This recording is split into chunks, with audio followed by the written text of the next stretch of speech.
She thinks we're going to Tagaytay because it's been a long time since we've done an out-of-town trip. But today, I'm gonna tell her we're going to Subic, and that's where I'm going to propose to her. I rented a yacht, just the two of us. Then afterwards, after 1 hour of cruising around the Bay of Subic, we're gonna go back to the marina, pick up our relatives and friends to enjoy what's gonna happen or what's gonna transpire today. Yun. And afterwards, we're gonna have dinner, and we're engaged. Wow! So, hihintay ko na lang. Wala nga, huwag umulan eh.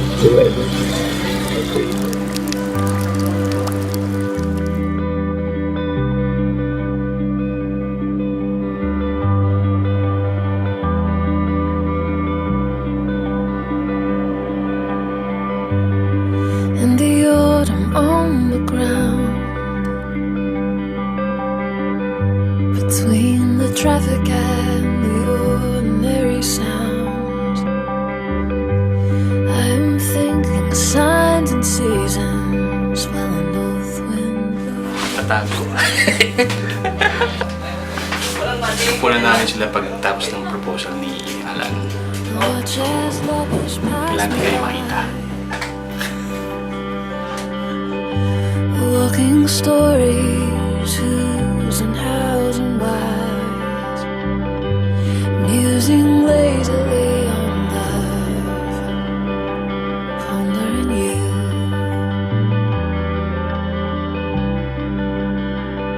I'll give it time, give it space, and be still for a spell. When it's time to walk that way, we wanna walk it.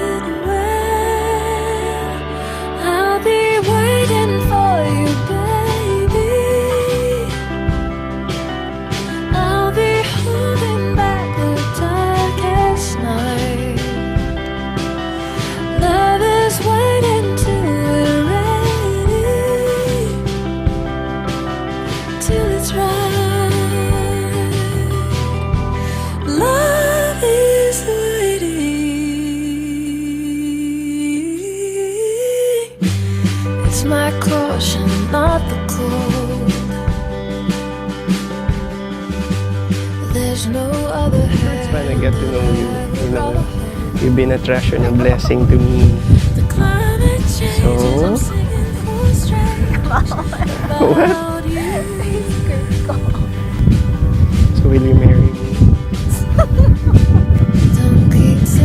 I wanna repeat it. Will you marry me? Yes. Here.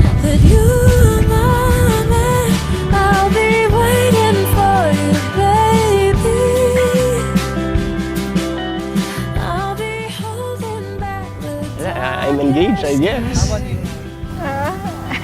Yeah, I'm engaged happy.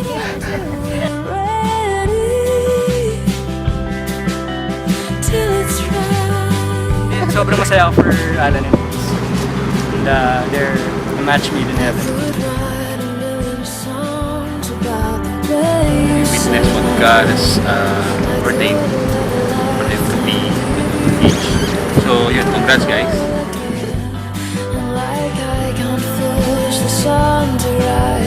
Hasten summer start, neither should I rush my way into your heart.